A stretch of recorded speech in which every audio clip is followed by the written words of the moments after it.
পুরুষদের বিশ্ব দাবা অলিম্পিয়াডে বাংলাদেশের অংশগ্রহণ শুরু 1984 সাল থেকে, আর 1986 সাল থেকে বাংলাদেশ মহিলা বিশ্ব দাবা অলিম্পিয়াডে প্রতিনিধিত্ব করে আসছে। সেই থেকে কখনোই বাংলাদেশের পুরুষ ও মহিলা দলের বিশ্ব দাবা অলিম্পিয়াডে অংশ নেওয়া মিস হয়নি। তবে এবার ঘটতে যাচ্ছে একটি ব্যতিক্রমধর্মী ঘটনা, আর তা হলো এই প্রথম বাংলাদেশের দুই বোন একসাথে অংশ নিতে যাচ্ছেন বিশ্ব দাবা অলিম্পিয়াডে। সেপ্টেম্বরে হাঙ্গেরির বুদাপেস্টে যে বিশ্ব দাবা অলিম্পিয়াড অনুষ্ঠিত হবে, সেখানে মহিলা বিভাগে অংশ নেবেন বাংলাদেশের দুই বোন ওয়ালিজা আহমেদ এবং ওয়াদিফা আহমেদ। এবারের ওয়ালটন জাতীয় মহিলা দাবায় ওয়াদিফা হয়েছেন তৃতীয় আর ওয়ালিজা হয়েছেন পঞ্চম স্থান নির্ধারণী প্লে অফ ম্যাচে ওয়ালিজা হারিয়ে দেন বাংলাদেশের প্রথম মহিলা আন্তর্জাতিক মাস্টার রানী হামিদকে।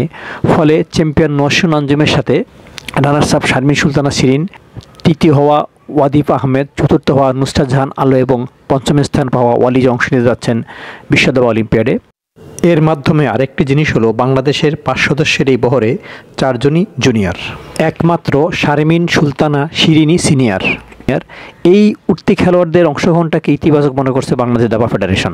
এই যে মা তাসলিমা খাতুনের সাথে ডান পাশে বসা বড় মেয়ে ওয়ালিজা আহমেদ এবং বাম পাশে ছোট মেয়ে ওয়াদিফা আহমেদ, ওয়ালিজা মহিলা ক্যান্ডিডেট মাস্টার আর ওয়াদিফা মহিলা ফিদে মাস্টার।